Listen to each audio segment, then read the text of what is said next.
Good evening, everybody. Thank you for coming this evening to hear the forum for the Reading City Council. If you're sitting at the back at a table, if you wouldn't mind moving up toward the front, that would be greatly appreciated. My name is Jeanette Logue. I'm also known as Jan Logue, if you need to know that. This is a forum that's moderated by the League of Women Voters. And the League of Women Voters does not ever moderate debates. Just for your information, debates are an activity that are done by other organizations. In our forums, they are structured in such a way as to minimize emotion and maximize information for the voters who have made the effort to come out and listen to the candidates running for public office. All of the questions that will be asked of Mr. Dickerson and Mr. Cadd tonight are going to be coming from you, and they will be coming from you in the form of written questions on the 3x5 card that you may have gotten when you came in the door, and if you need another one or you didn't get one, then all you have to do is raise your hand and one of the members of the League will bring you a card.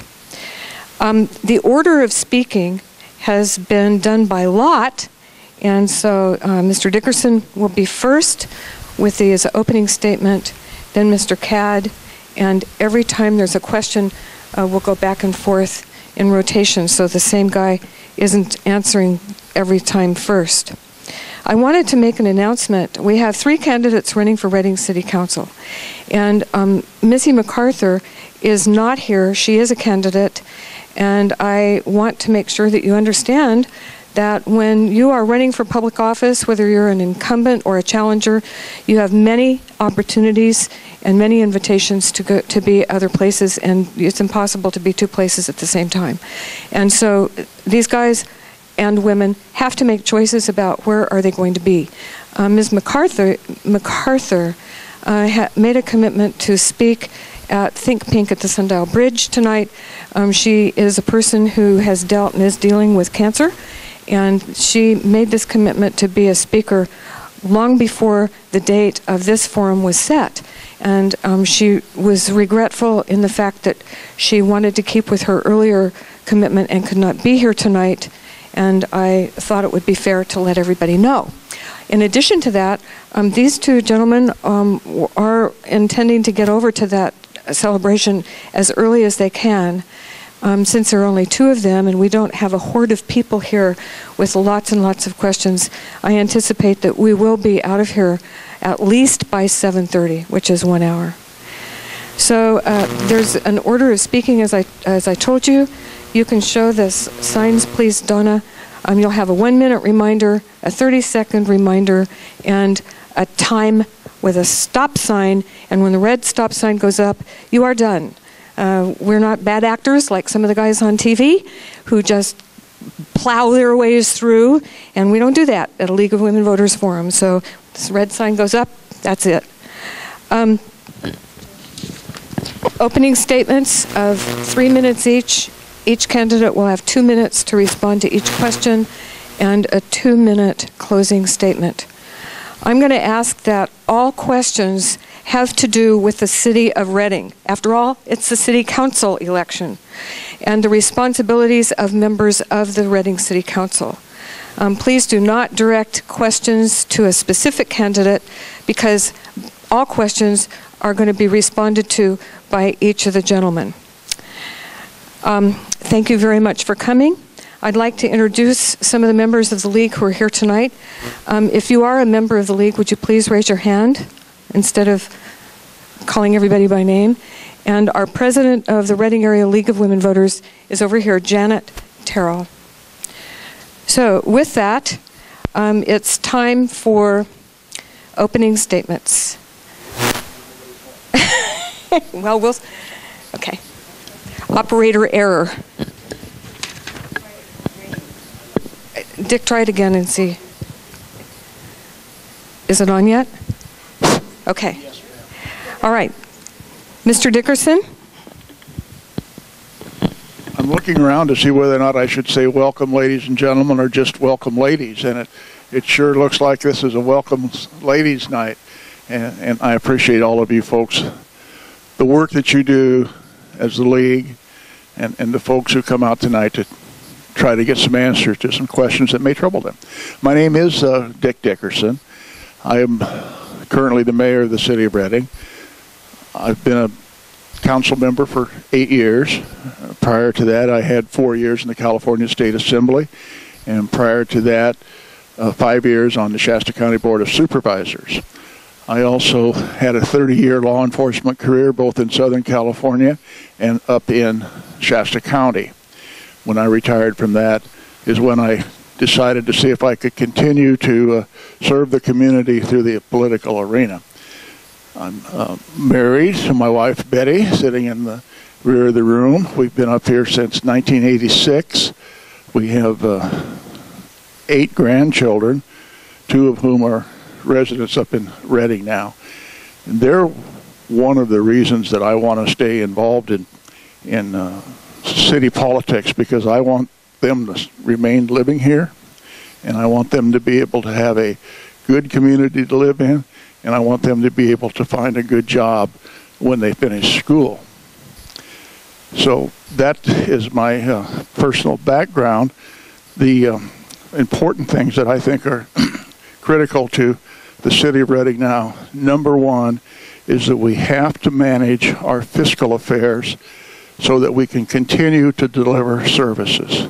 I look at the city as a corporation, a multi-million-dollar corporation actually, and we sell a product. We sell it to you folks, and that product is services. We make sure that you have public protection, transportation, water. The water comes into your house, the water leaves the house when you've used it, your trash gets hauled. Those are all the kind of services that the city has a responsibility for doing. My main goal is to make sure that we continue to be able to do that. And we have done that, even in these difficult economic times. One of the most important things that's happened recently, I believe, is the rating agency Standard & Poor's has examined Reading's financial situation, given us an A rating with the comments that the fiscal condition and future of Reading is very stable.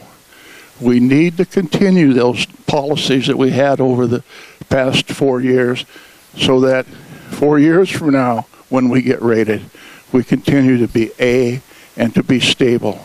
And that's my goal as a city council member. So thank you. Thank you, Mr. Dickerson. Mr. Cadd? Yes, my name is, can you hear me? I guess. My name is Gary Cadd, and I'm seeking a position on the Reading City Council to protect Reading's future in these tough economic times. I've attended all but 2 city council meetings in the last 6 years. That's 138 meetings, and we've been there till 2 o'clock in the morning upon occasions. I think I'm ready to hit the ground when I win a seat on the council. Now, Mr. Dickerson's talking about the city finances. I don't like to be negative, but when negative turns into a situation where you have to effectively do something about it, it's got to be mentioned. The city's sales tax receipts are up 9%. They have been for almost the last year. But the real problem with that is there's only 2 sectors of the economy that are up. That's car sales and fuel sales. Of course, our gasoline is so expensive, no wonder. The rest of the economy is staying stable or it's dropping. So the economy isn't turning around being stable the way we'd like to see it. Just at the last city council meeting, the county auditor came in and told us that the city of Reading has lost $1.67 billion in assessed valuation, which equates to this next year we're going to have less property tax money coming in. So there's a hole there.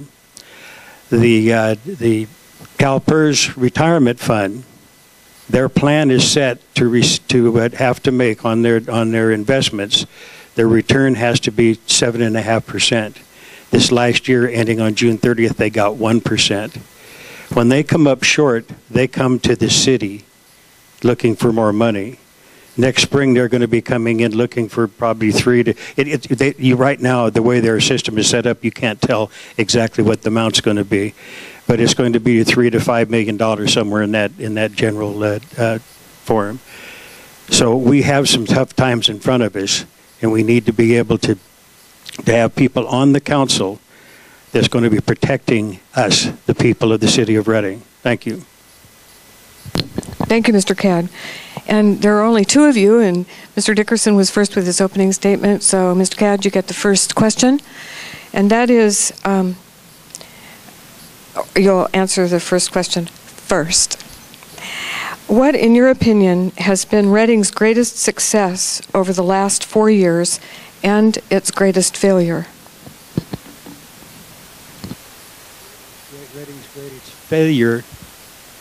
Reading's greatest failure, I think, in the last 4 years was not properly taking care of the city contracts, giving long extended contracts, 3, 4, or 5 year contracts to the city employees, to where we're in an economic downturn since 2008 up to today, and the downturn is not turning around. So I think we needed to have a council that would give contracts to where we could open them up. It's more fair to the employees to give a 2-year contract, and then at the end of 2 years, the economy's come back, the contract opens up, and we can move forward. But the council has turned around and given these long-term contracts. I think one of the biggest things that the city's doing right now is with their streets and roads and improving the roads. We don't have the money because in 2008-09, we were spending $10 million a year on streets and roads improvements, and now we're spending just short of $2 million. And I believe that the money's been taken from that to put into the general fund to pay for some of these contracts that have been given. So with the money the city has, they're doing a really good job in keeping up the streets and trying to keep ahead of it. Thank you, Mr. Cadd. Mr. Dickerson? Well, I believe one of the best things that the City Council has done is what Mr. Cadd described as one of the worst things. We settled contracts with 7 out of 8 of our labor bargaining units. The key word, bargaining. By both state and federal law, you have to sit down, negotiate, and bargain with your employees. The result of that is that the city gives some, the employees give some. The city takes some, and the employees ask for something. All employee bargaining units wanted multi-year contracts. So we have labor peace for the next 4 to 5 years. That's a significant accomplishment in terms of how bad this economy is. The worst thing probably that's happening in the city of Reading, and I don't know really how we control the homelessness, is giving us a lot, or are giving us a lot of problems. We need to find ways to address that issue. And in addition to the homeless folks, we have the folks from AB 109, the prison release folks that are now back in our community, and we are struggling with ways to maintain control, or to not maintain control because we don't have it right now, but to get and maintain some control over that program. Thank you, Mr. Dickerson. You know, as people ask questions, I'm not going to interpret them or toss any out unless, of course, they had to do with personnel or anything like that. So some of the questions will touch on a response that you may have had, such as this next one. You mentioned homelessness. It seems that and Mr. Dickerson, you'll be first. It seems that over the past few years, homelessness has become a bigger concern in Reading. What are your ideas for dealing with homelessness in the Reading area and alleviating problems associated with it, such as trash and pollution and panhandling, to name a few? Well, as I said, it is an ongoing and growing problem that we have here not only in the city of Redding, but all over California, and I'm convinced it's probably all over most municipalities in the country, because of the economy and because of the fact that people who want jobs cannot get jobs. They lose their job, they lose their home, they lose everything, they're on the street. I have a lot of empathy for those kind of folks. What the city needs to do, and does do, is to work with the Homeless Coalition. We have a coalition here within the community of churches, the Good News Rescue Mission, and others, trying to work collectively to ease that problem wherever and whenever we can. I have some concern about a government at any level, in this case the municipal government, putting programs in place that encourage, to a certain degree, more homeless people to migrate to our community from others because we have all of these good services. And so that's always a line that you have to walk as representatives of the city. You have to be careful about that. It's just it's one of those problems that tugs at your heartstrings when you see it. But we do have programs to clean up their camps when they leave the camps. We have a community service officer with the police department who does almost nothing but those kind of cleanup problems. So we take it serious. We talk with folks who are willing to help and try to encourage them to give their best efforts to addressing the homeless issue. Thank you. Mr. Cadd?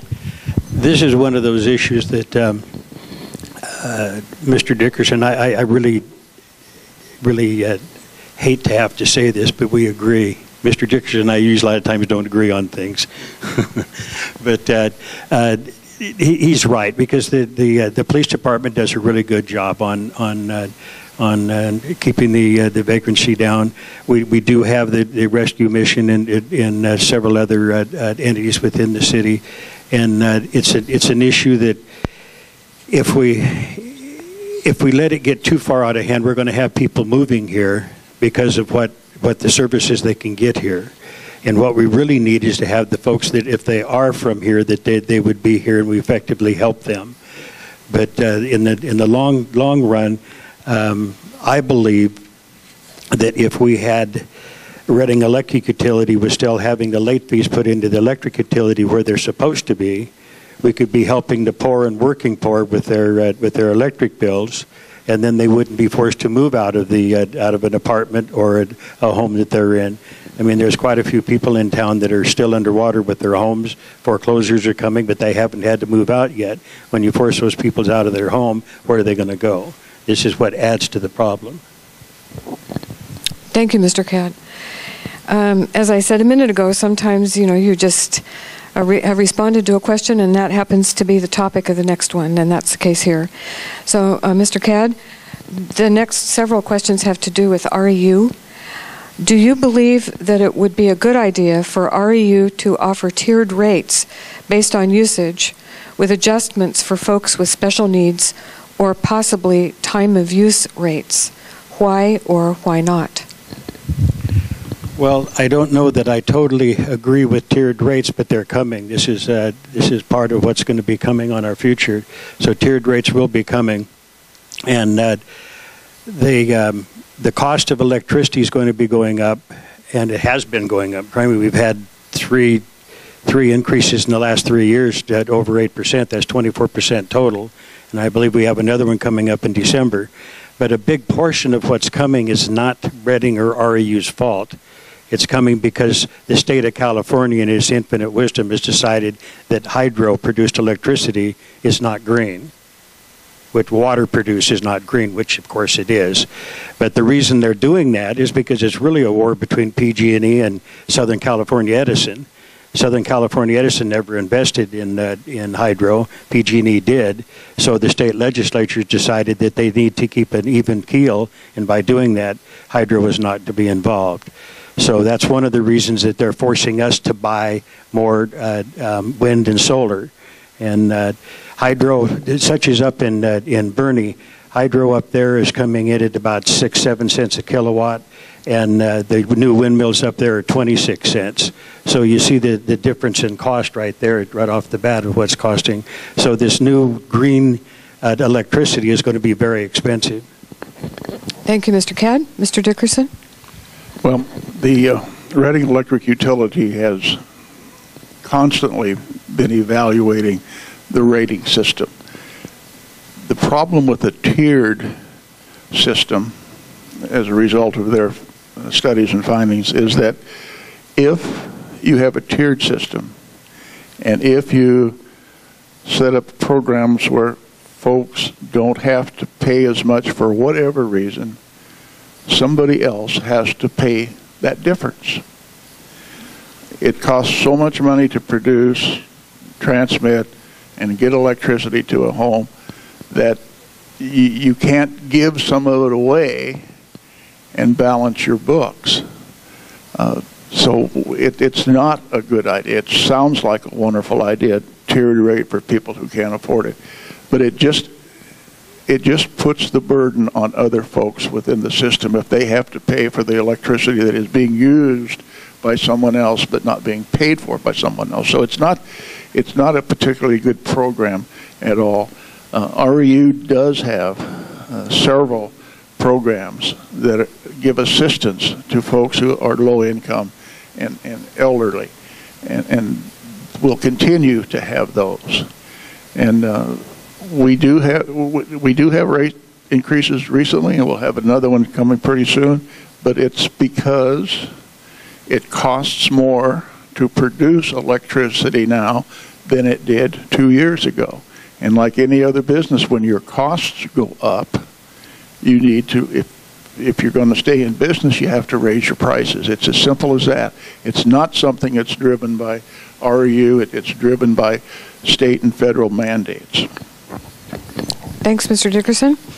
Here's another one on REU, and you'll answer first this time. Fees assessed by REU for late and non-payments are collected and then passed on to the city's general fund. Do you believe these fees should remain in the REU budget and be used instead to reduce overall rates? Why or why not? There are not enough late fees collected, in my estimation, to make a significant impact on the overall rates to everyone who's in the system. We just don't collect that many late fees. So no, I don't believe they need to try to use that for that purpose, because it won't achieve that purpose. If we were to have the late fees collected, your individual bill would not go down by $1.50 at the very most, by the time you spread those late fees off over the 40,000 or so customers that we have. So no, it's not a good system. We actually, I believe, put that money to better use in the general fund, where we can have police on the street and firefighters and the roads, a multitude of services that can happen. If it were in fact possible to collect enough of those rate fees to reduce your rates, that would be one thing, but we just don't. Thank you. Mr. Cadd? In 2008, I was a member of the Reading Electric Utility Billing Review Committee. And at that time, the REU was collecting $2.1 million in late fees. I believe those late fees now are running between $1 million and $1.5 million a year in late fees. When I was on that committee, the committee asked the city to put $700,000 of the late fees back into REU. We kept asking, and the members of the committee kept asking and asking what was the total amount for that year, and they finally just said it was $700,000. It was quite a bit more than that, but we took the $700,000 limit, and we recommended to the council to put that money back into REU. It stayed there for 10 weeks. At the end of 10 weeks, Mr. Dickerson made the motion to put that back into the general fund. Now, the reason I mention this is it's been mentioned at not the last meeting, the meeting before, that last year the city of Reading had to write off $158,000. in bad debt. That $158,000, of course, is absorbed by the ratepayers. That's us. Mr. Dickerson says we don't get much into it, but we wind up having to pay the $158,000. If there was money from the late fees in REU where it really belongs, then those folks would have been helped with their late fees, and some of those folks might still be in their home. So yes, we do need to have some of that late fee put back into REU where it really belongs. Thank you, Mr. Cadd. And you'll be first with this next question. Do you think it's a good idea to move the police department to the City Hall campus? And if not, what do you suggest? Moving the police department to City Hall. To my way of thinking, the police department should have been put in the City Hall when they built the City Hall in Cypress. Instead, they moved REU from a building further over on Cypress on the other side of I-5. It's really a shame that REU isn't still in that building, and the police department wasn't in the building, the City Hall as it is now. Now, do we want to build a new, move them out of where they're at now? Yes, I was just in there the other day, and that place is like a sieve. Leaks and everything else in there. We need to get them moved. So we have to move them back to the City Hall. I believe, yes, that's what we should do. Thank you, Mr. Cadd. Mr. Dickerson? Yes. You don't need to suggest an alternative because you do think that it should be at City Hall? We have been struggling with this question of how to get a facility for the Reading Police Department for years and years and years. I came to this community in 1986 as a law enforcement officer, walked into the police department and couldn't believe how bad it was. And that was, 26 years ago. So we've been trying to, through a variety of efforts, to get those folks a decent facility. And this is our best opportunity. And we can do it, I believe. It's going to come down to, is the money there and is the concept conceivable? And we're doing a study to make sure that that is possible. And I do want to comment while we're still on REU. I want you folks to remember that the Reading Electric Utility provides the second lowest rates in the state of California for your electricity. And I hope you appreciate that, and I hope you enjoy that. Thank you. Thank you, Mr. Dickerson. Okay, I'm going to take just a minute, a little break, and make a couple of comments. First of all, I'm assuming that it can be disappointing for people running for office, and it can also be disappointing for the people who come to a forum to see a small number of voters who attend.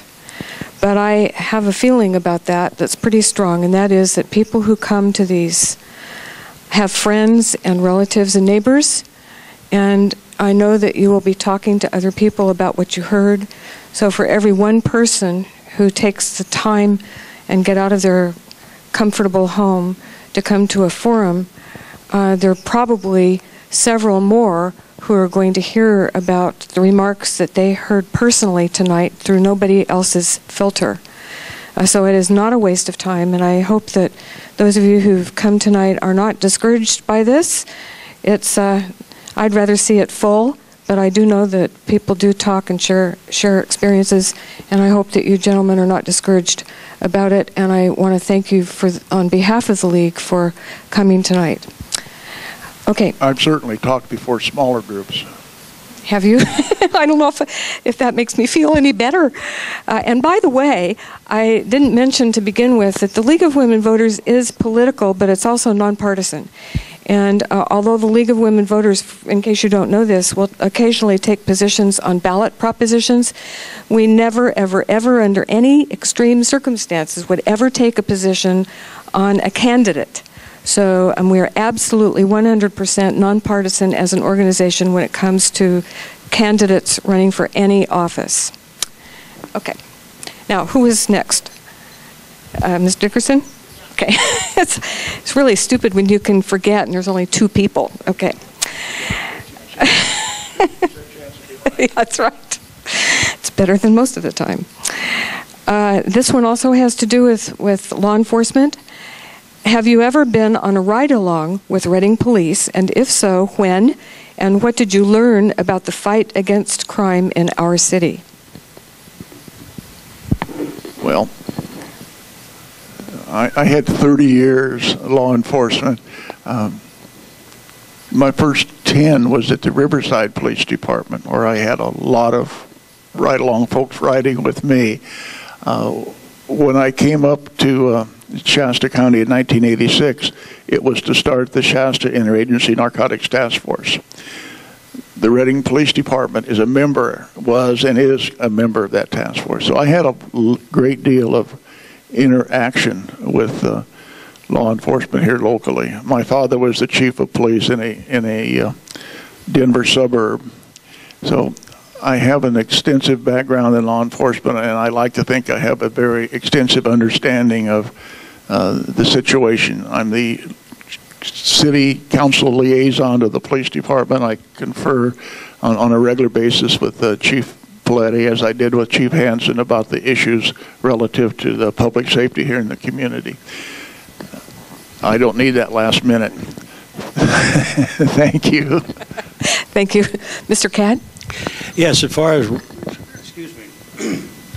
ride-along, it's been probably a year and a half ago, or maybe a little longer, that I did 2 ride-alongs. One was on a Friday afternoon from about 2 to about 9 o'clock at night, and then I think it was the next day. One was a Friday, the next day was a Saturday, and we rode from probably about 7 o'clock at night to 2, 3 o'clock in the morning.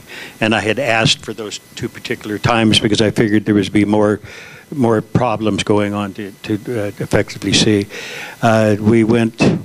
We picked up a drunk driver on Friday. We went to a house where there was 2 couples were fighting, and 2 of them had just taken off before we got there, but the 2 that were still there were high on meth. And it was really interesting. The officer I was with gave me a couple of options. He said I could stay in the car. 3 options, actually. Stay in the car, stay 10, 15 feet away from them out of the way, or stay on his right hip. And I chose to stay on his right hip and be right with him when they went through their investigation. And it was quite interesting to pick them up, take them over to the hospital, and they take a blood draw, and then we took them into to the jail. Then the next night was another drunk driver, and then there was a drug pickup. So it was quite interesting going with them, and I would look forward to doing that again. Thank you, Mr. Cadd. Mr. Cadd, this is the last one I have on law enforcement. Do you agree that we need to get our police chief and sheriff? Sometimes these questions have assumptions built in. Do you agree that we need to get our police chief and sheriff to work together to stop what many feel is a revolving door to criminals? Oh, I think the police chief and the sheriff are working together now. This AB 109 that the state has thrown at us is causing some real problems, and they have a task force committee put together to work their way through it. And there's real problems with it, because if the governor doesn't get his tax bill passed in November, there is a possibility we may be getting these folks, but no money is going to be coming. I mean, that is an outside possibility, because I've talked to both Sheriff Pacinko and Chief Paletti, and Chief Paletti and I talk quite often about what's going on. And the revolving door, I think that they had one fellow, they picked him up 3 times in 48 hours. And they pick them up, take them over, and release them again. But one of the biggest things that Chief Paletti really pushed for was beds outside the county. I think there's Humboldt County, Mendocino County, Del Norte County, Lassen County, or 3, 4. I think there's 5 of the counties that we're dealing with, to where we can send arrested folks from here to these other places. So I know there was one particular fellow that broke down crying because he was arrested, and he thought he was going to be home for dinner. Hurry up, let's get this done, we're going home for dinner. And they said, well, sorry, but you're not going to be home for dinner. You'll be over in Lassen County for the next 90 days. And he broke down crying because he was expecting to commit a crime, get caught, go to jail, and be back out. So I think that both the sheriff and the chief are doing a good job with the money that they have to do it, and the resources they have. Thank you. Mr. Dickerson? The revolving door problem was early on after the implementation of 109, when almost without notice, the sheriff was given the responsibility of housing folks who used to be in state prison. Compounding that situation was the fact that the sheriff's office in the county had to close a floor of the jail a few years back because they didn't have the funds to do it. So we had a limited number of bed spaces available here with an influx of criminals that needed incarceration. They got to work on that problem together, both of them together, the chief and the sheriff and others, the district attorney, the chief probation officer, all of them working together to address that. And like almost anything else, when you have a complex situation, it takes time to resolve it. But they are working on it. They do have out of county contracts now to take some of the folks. Had a conversation with Chief Paletti yesterday, and he is very pleased with the position where they are right now. Not completely happy, of course, but they've made a great deal of progress. And they made a great deal of progress because they work together. That's one of the things that really amazes me about Shasta County. I worked law enforcement up down the state for the Attorney General's office, and this community, as far back as 1986 and ever since, has a team approach to things with the law enforcement agencies and the district attorney, and you don't see that all over California, but you do see it here in Shasta County and in Redding. Thank you, Mr. Dickerson. And you'll be first with this next question. This is two questions on Oasis. What is your opinion of the Oasis town development, and what will be the obligation of the city regarding infrastructure for that area? Well, the Oasis project has been another one of those ongoing projects that we've been dealing with that for 8 years. A great deal of difficulty with the developer up there.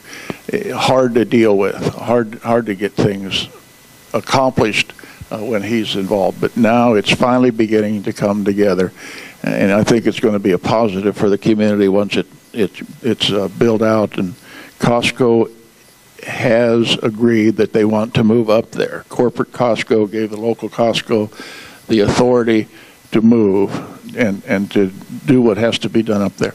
In terms of the infrastructure, a lot of the infrastructure is going to be paid for, the water and the sewer, for instance, from the city funds that are already set aside for improvements within that system on a citywide basis. So some of that will happen up there.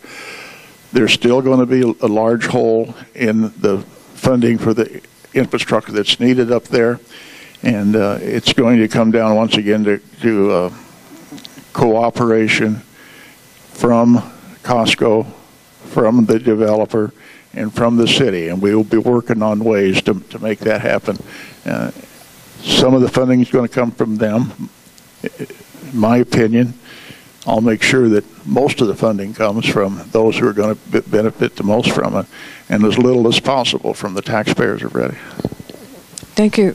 Mr. Cadd? Well, I don't know that the developer is all that hard to work with. Sometimes the city can be very hard to work with on several different issues. But with the Oasis Town Center going in out there, the biggest thing that's made the push to go that direction is Costco wanting to move. Costco has wanted for some time now to move out of the present building and move out to Oasis. They want to have a gas station out there. They want to have a store, larger store. So the infrastructure will be expensive. It will be a number to put in. I know that Costco is going to be paying the upfront share. I think it's $7-8 million that they're going to be putting into the infrastructure of putting in Oasis, widening Oasis Road, and they already have the improvements on the overpass for the freeway I-5, and that came from a federal grant. So it's like any project that comes up. It's costly and it's going to have to move forward. And I think that the Costco and the developer will be paying a big share of what they're going to be doing. Thank you, Mr. Cadd. And you're first with this next one. It relates probably to development. How do you feel about a tax sharing agreement among the county and the 3 cities? Tax sharing agreement among the county and the 3 cities. At the moment, the county wants a tax sharing agreement, but they want the money and they don't want to give anything. The tax sharing agreement that is being discussed right now is an agreement between the county and all 3 of the cities. And I think that such is the Oasis Town Center out there.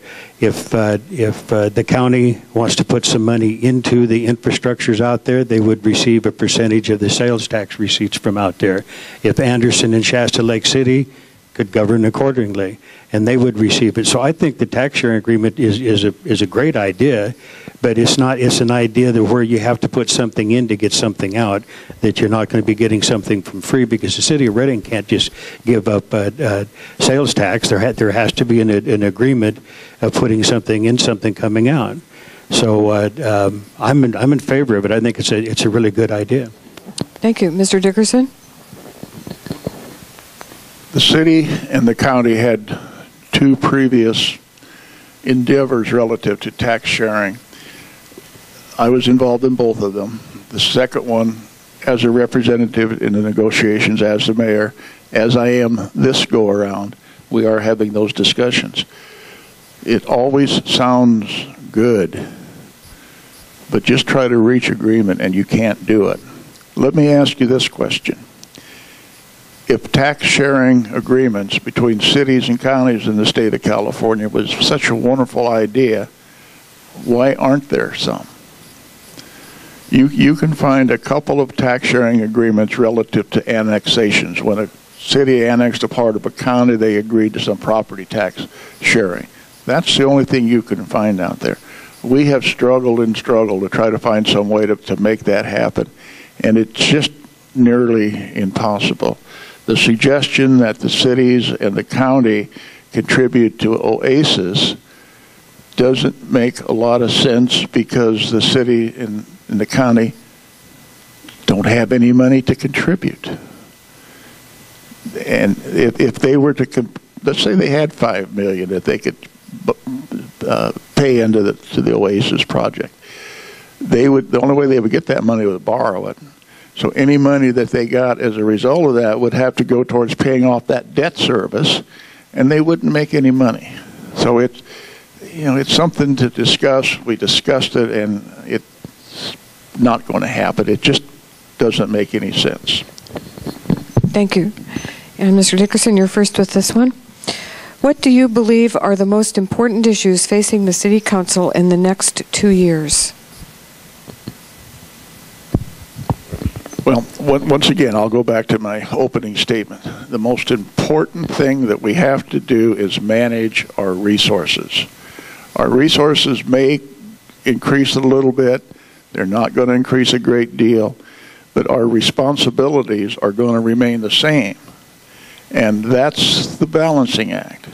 And that's why you need to have folks on that city council who understand that concept, that our primary purposes should not be a commission for this and a commission for that and REU rates and all that. Our primary goal is to make sure that you folks get the services that you pay for and that you need in your everyday life. That's the most important overarching issue that we have in not only the city of Reading, but any city. You're in the business of providing municipal services. And Reading happens to be a full-service community, which means we do all your services with the exception of the delivery of natural gas. Well, actually, we deliver natural gas, but we don't sell the natural gas to you. That's PG&E. So that's the most important thing that we need to do. There are other little things that, I'll say little things, other things that aren't as important, such as building the economy.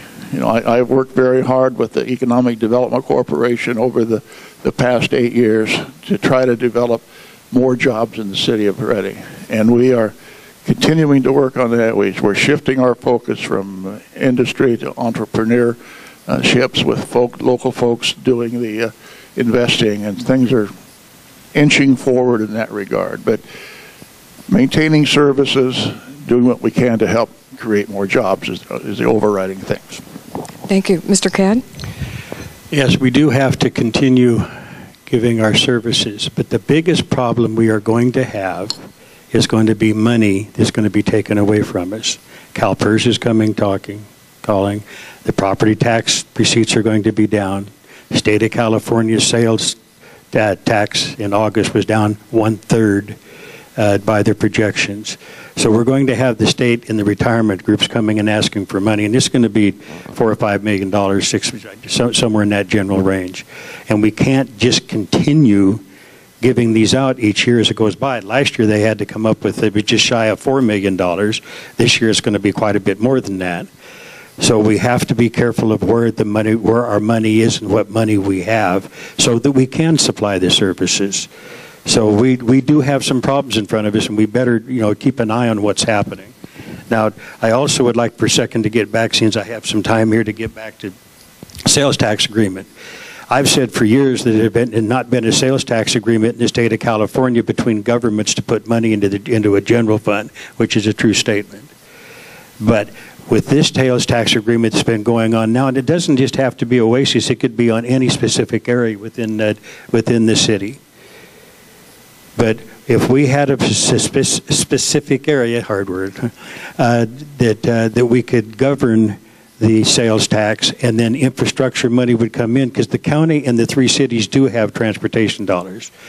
Mr. Dickerson's probably right, they don't have in the general fund, but they do have transportation dollars that could be put in to put their share to have a share of the sales tax.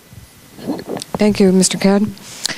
I think that you've each alluded to this in earlier answers, but I am going to ask it because it came from the group. And you'll be first with this one. What will be your top 3 priorities as a Reading City Council person? Top priority would be Reading Electric Utility Commission. That commission would be set up of 7 people, just like the one that we had back up until 1994. It'll be a volunteer commission, and I would push to have it a mechanical engineer, electrical engineer, a CPA, and an attorney, and then 3 individuals from the community with electrical experience. We have more than enough people within this community. The Reading City Council has made the statement from the Diaz they really don't have the expertise to manage a Reading electric utility, but the council is the managers of the Reading electric utility, and we as citizens, taxpayers, and the ratepayers need to be able to have a commission to be able to oversee what goes on with this. It's a $171 million asset to the city.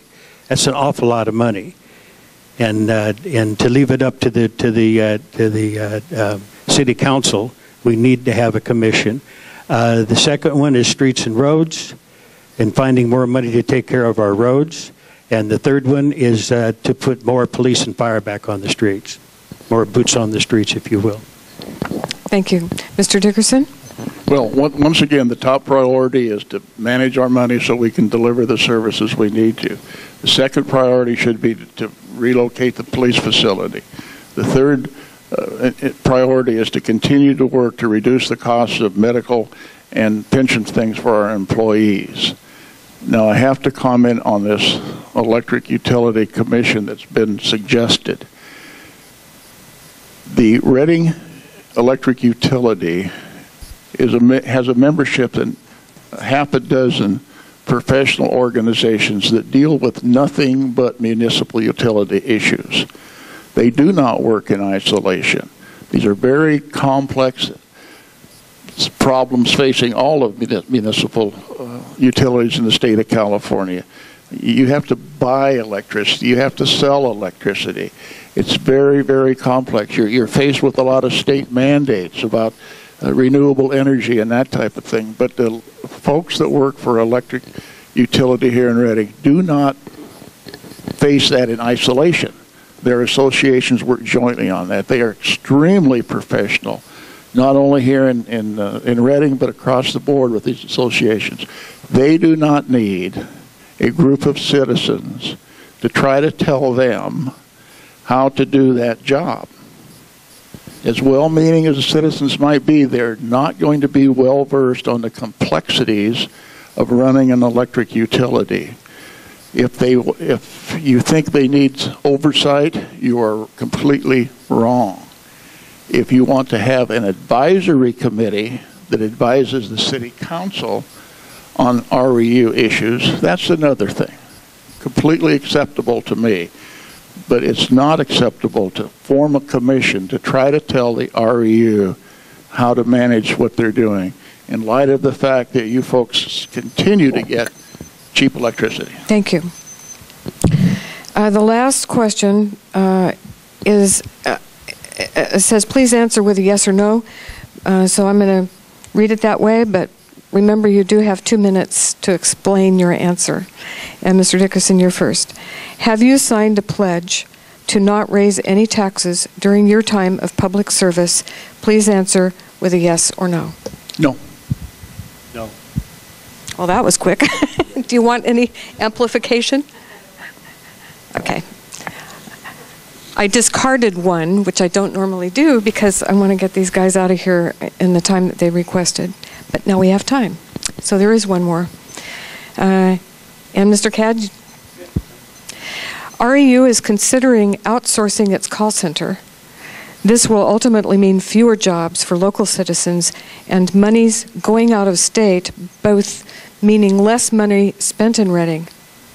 Both meaning less money spent in Reading. Is that a good idea?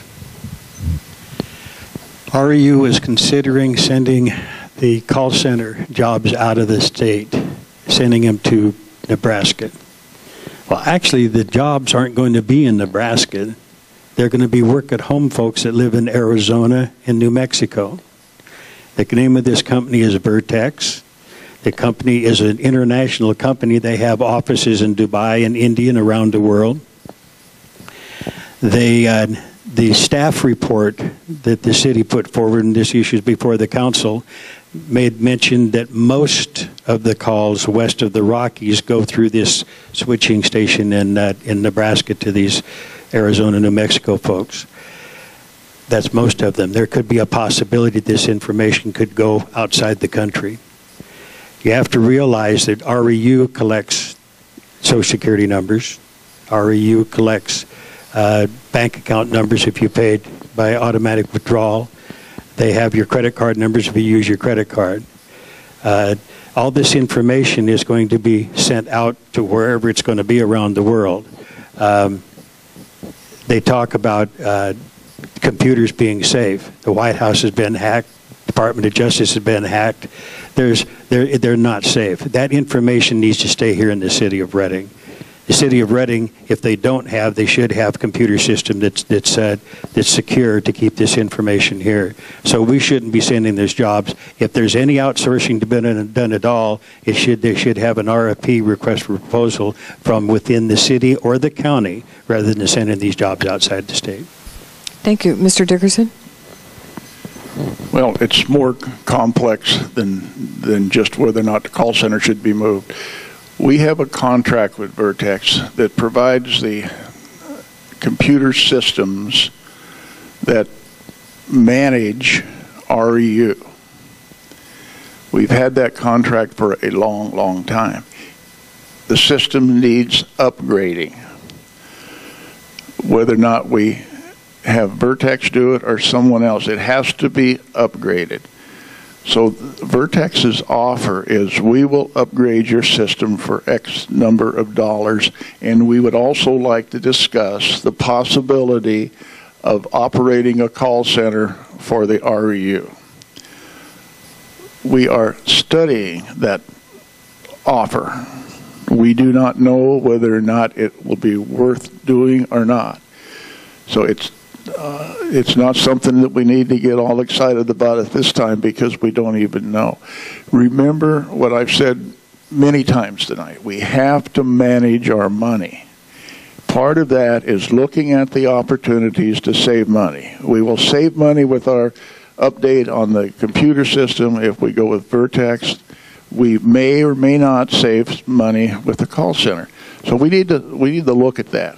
If it cannot be demonstrated to me, number one, that we save a significant amount of money for the city of Reading, I will not be supporting that proposal. Thank you, Mr. Dickerson. All right, it's time for closing statements, and so Mr. Dickerson, 2 minutes, and then Mr. Cadd, 2 minutes.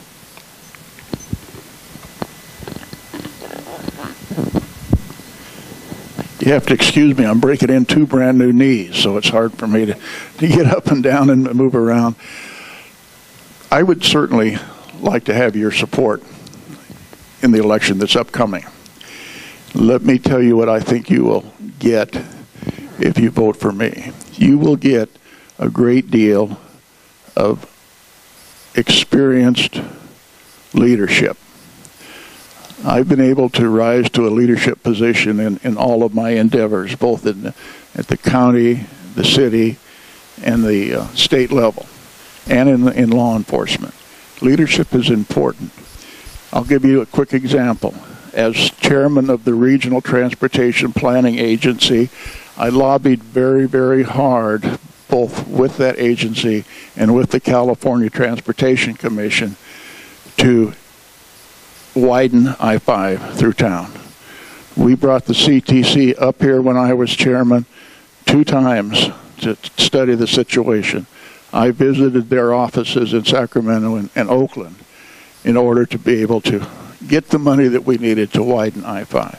And that's the kind of leadership I'm talking about. You don't just see leadership every other Tuesday night at the dais. You need to do other things in order to do that. I'm the chairman of the board of directors for the Youth Violence Prevention Council, and have been doing that for this is my 3rd year of doing it. I'm starting my 3rd year of doing that. And we do a lot of good for the youth in the community with that. So you get leadership. I believe you get a lot of common sense. You get a dedication to the community.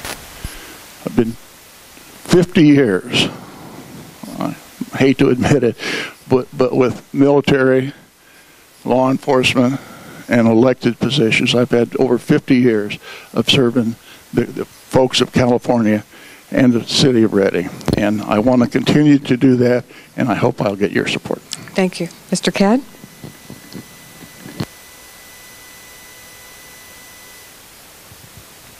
Can you hear? All right, the red light's on. Fine. All right, again, my name's Gary Cadd, and I am running for Reading City Council. I'd like to take part of this closing time to go back a second on the REU issue of outsourcing. The Vertex software has to be upgraded. Software companies come and software companies go, and what my contention is, they're doing a sole source. They're just going with Vertex. They're not looking what's on the market, what newer software there might be, what all the newer software might do. We should be looking for the best deal, not looking just to stay with the company we're at, and then plus the fact outsourcing the jobs out. I have mentioned that I've gone to city council meetings now for the last 6 years, been 138 of them. I've studied the issues. I've spoke quite a bit before the council, and I also go to the city hall and go in and talk to different departments and different department heads and talk to them about the issues going on. I know quite a bit about what's going on within the city, and I could bring a lot of knowledge to the Reading City Council from a different direction. I want to be a councilman that represents the people. I have a feeling now the council now, for the most part, represents staff. They represent what staff comes forward with. There's very few questions that are asked of staff on the issues that come up. I think that we need someone on the council that will be one of us, that will watch where the money is, watch where we're doing, and also look down the road. And if there's a problem, a rain cloud down the road in front of us, let's look at it and take care of it. We do it in our personal lives. We have to. So we need to do that along with the City of Reading and the council. So together we can protect Reading's future.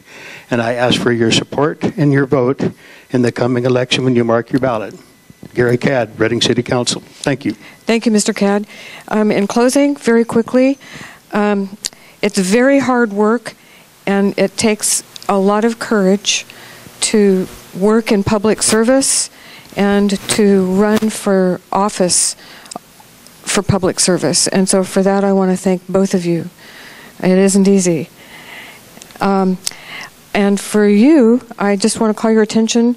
There's a little thing on the wall when you leave out there that has copies of our Easy Voter, which provides very good information about the coming election.